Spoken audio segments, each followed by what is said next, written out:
And in technicality, that may be true, okay? But this is just another foot in the door. Have we all forgotten when they first came up with NAFTA, okay, Free Trade Association, and they're going, oh, it'll be good for business, and it'll be good for jobs, and it's not going to be any big deal, and yada, yada, and they ran that on through, and of course, there was a handful of voices, such as Ross Perot, who's saying there's going to be a giant sucking sound, and all the jobs are going to Mexico and heading south, Yes. And everybody said, oh, what a conspiracy theorist, what a paranoid. Well, turns out he's true. He was right. He was absolutely right, and this is the same thing. This is just another foot in the door. Oh, it's not a big deal. Well, right now it's not, but then another year or two, I mean, first off, you go back and you find out that the Republicans, and during the time of the George W. Bush administration back to up till 2009, they said, no, we don't want any part of this.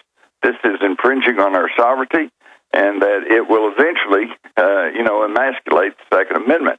No, it was Hillary Clinton and Obama in 2009 that said, no, we'll talk, and I think to give them, all due credit and to try to lean towards their side as much as I can. They may have thought that, well, we'll go ahead and participate with this, and that way, if we're participating in it, we can help guide it, and we can help see to it that nothing too untoward happens. But of course, I think you and I both know that's not it at all. Well, their intentions are to disarm the public. Exactly. In fact, every world government says, if you really ask them, if they answer honestly, often behind closed doors, that private ownership of firearms is a threat to the domination and the monopolization of power of that nation's government. They don't want anybody to be armed. Exactly. That's what it's all about.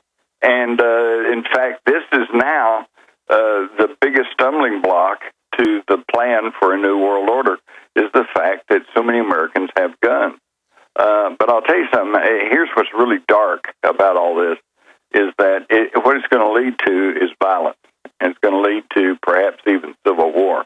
You mean if they try to actually take away? If they try to implement it, that's when people are going to hunker down. I know right here in Texas, and you know as well as I do, there are people here in Texas, when they come to take their guns, there's going to be firefights, okay? Oh, absolutely. It's going to be Waco to the 20th power. But what about the foreign troops issue? So a lot of people think, well, U.S. troops and U.S. National Guard won't engage in that, and there's a lot of evidence that at least half of the people won't. But the foreign troops would do it. Foreign troops in this country right now. Right. What happened to the East German army? Okay, when communism collapsed, did they just all go home? No, they were still in the army. A lot of them came over here. They're in New Mexico. What about Russian Spasnist troops? They're over here too. But how many troops are really here? I've never seen personally reliable figures on how many are here. I mean, it would take millions at some point, it would seem like. No, it wouldn't take millions. All they got to do is just corral the big cities. And that's why if armed violence does take place, I see it, the urban centers versus the suburban and rural areas. And that's why they're making all this preparation to turn the cities into concentration camps, essentially. Homeland Security's coming around and funneling money, billions, to the state and to the state transportation departments to put in traffic lights where there used to be a four-way stop sign. Well, and don't forget the DHS bulletproof checkpoint booths and all the hollow point ammo and all that. And you say, oh, that's good. We got a new traffic light here. But if you look, you also got RFID chip readers and cameras and facial recognition software. It's all accompanying that, okay? So that you're not going to be able to go 2 blocks from your home without them knowing where you are and what you're doing. Also, Jim, in Texas, they're stringing up all these cables in between the median of the highway so you can't turn around if you come up on a checkpoint. Exactly. That's going in all over the place. And all you got to do is ask yourself, hey, wait a minute, government's broke, half the people are broke, everybody's hurting for money. Why are they spending these millions and millions and millions of dollars to putting up these steel cables and concrete dividers so that you can't turn around on the freeway. Yeah, that's a good... I haven't, I don't know about you, maybe I'm wrong, but I haven't noticed a huge problem with people trying to make a U-turn in the freeway. No, I've never seen it happen, even in the areas where they're putting up the cables. Let me ask you this. So Larry Bell from Forbes magazine recently wrote that this UN Small Arms Treaty, quote, if passed by the UN and ratified by our Senate, would almost certainly force the U.S. to do these following 5 things. And he lists 5 things. And, of course, one of them is to ban the trade, sale, and ownership of all semi-automatic weapons, which is just basically every farmer's rifle and every pistol that is out there. Create an international gun registry, override national sovereignty, confiscate and destroy all unauthorized civilian firearms. So, but how, I just can't imagine, Jim, this actually, I can't imagine anyone successfully doing this, at least not in Texas. They could probably get away with it in maybe Chicago, of course, or Massachusetts or places like that, but not in Arizona, not in Northern California, not Oregon, Montana. Not in Montana, Wyoming, Florida, the whole Midwest. Well, come on. People who think that, they'll pass this law and everybody just give up their guns, and the local cops will come around and say, okay, this is illegal now, so you have to give me all your guns. No, that ain't going to happen. That's not going to happen. Okay, what's going to happen, though, is that they will use this to start a series of raids, just like they're doing on unprocessed milk, right? Yes. Milk, for God's sake. Yes. Okay? So if they can get armed SWAT teams to go after milk farmers, do you think they're going to have any trouble sending them after somebody's got a big cache of guns?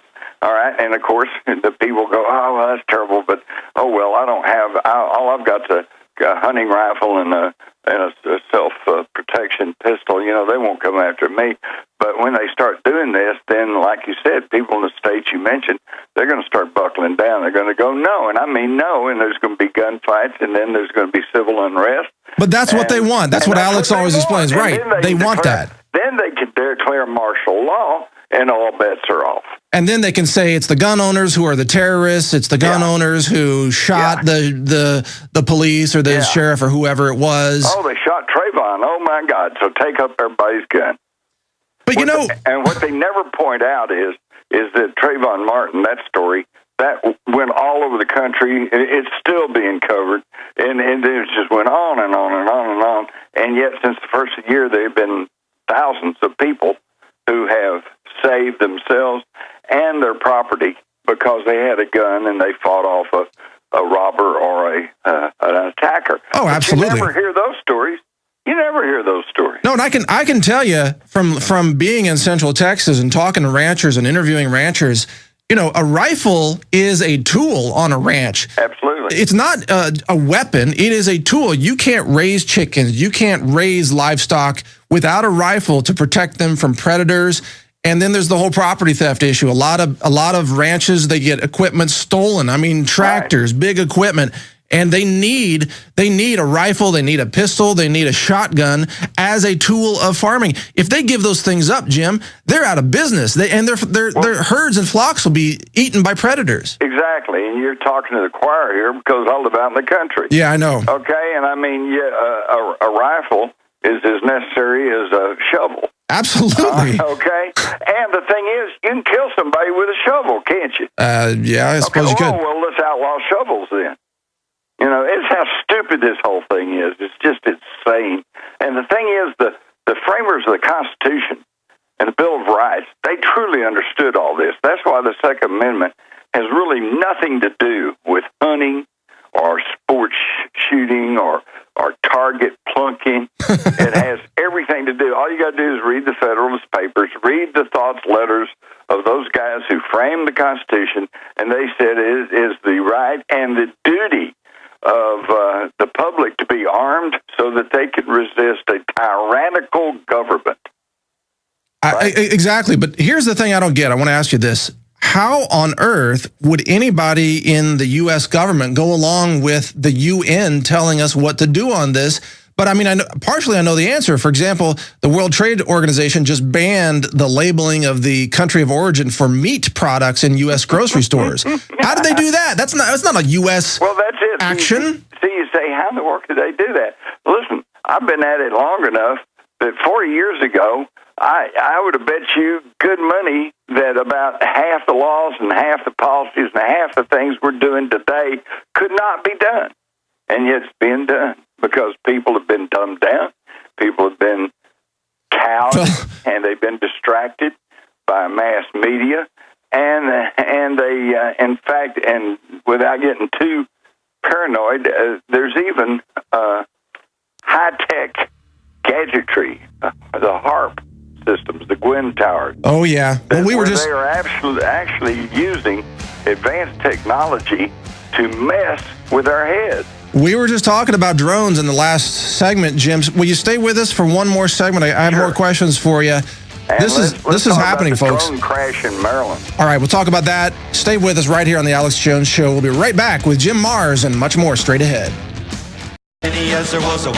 All right, continuing here on this Monday on the Alex Jones Show. This is Mike Adams filling in. We're joined now by guest Jim Marrs, author, researcher, observer of human history. And hey, Jim, do you have your Mylar space blanket poncho to be invisible to thermal imaging cameras on surveillance drones? Oh, yeah. Yeah. Actually, I do somewhere. Yeah, you might have to whip that out someday. We have all kinds of interesting props here on the show. But well, no. Here's the thing. Yeah, you go back to late last year, and the Montgomery County Sheriff's Office north of Houston announced that they were buying a $300,000 drone. They call it a Shadowhawk helicopter that had the capacity, had the capability of carrying weapons. Okay? Yes. It also carries a camera, heat-seeking device, and they said, "Oh, well, it's only going to be used for hunting criminals running from the police, as well as drug investigations. See, if it's not protecting women and children, then it's to fight drugs." Oh, of course. Yes. And critics immediately said, "Well, hey, this could prove a hazard to air traffic and possibly even the public on the ground, never mind the privacy considerations." And they said, "Oh, no, it'll be fine." And yet, early this year, they were going to test a police-only test in Montgomery County, and they lost control of their little drone. It smashed into their armored tank called the Bearcat. Okay, so now, but it gets worse, all right, because just last month, near Salisbury, Maryland, a full-scale Global Hawk drone that belonging to the Navy. It's like about $1.5 million worth. Crashed into a tributary of the Nanticoke River near Salisbury, Maryland. And they said, the Navy said, well, fatalities or injuries are, quote, unlikely. Well, that's great. What happens if it crashes into a housing development? Well, there's the article on screen for those watching. Yeah, Navy drone crashes. But, Jim, I've seen footage of small drones, almost micro drones. This is the way they're really going for surveillance, is these little micro drones that can actually fly in formation. They can construct things like building almost Legos in cooperation. They can fly into your house, down the hallway, up the stairs, and they can transmit camera images live back to headquarters during all this. I mean, they can actually explore your entire house with a little multi-rotor micro drone, and that's happening today. That exists now. That's off-the-shelf technology. It's ready to go. Well, here's my plan. Okay, if one of these things flies over my house, I'm going to grab a shotgun and just bring it down. If it comes into my house, I'm going to swat it with a lead fly swatter.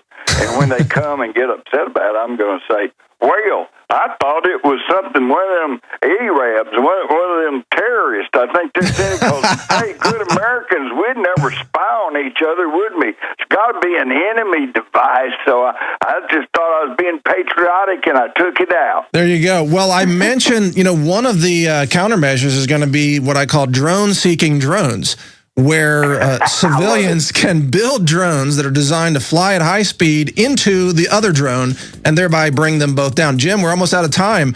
Any final thoughts to wrap it up? Yeah, there's also this.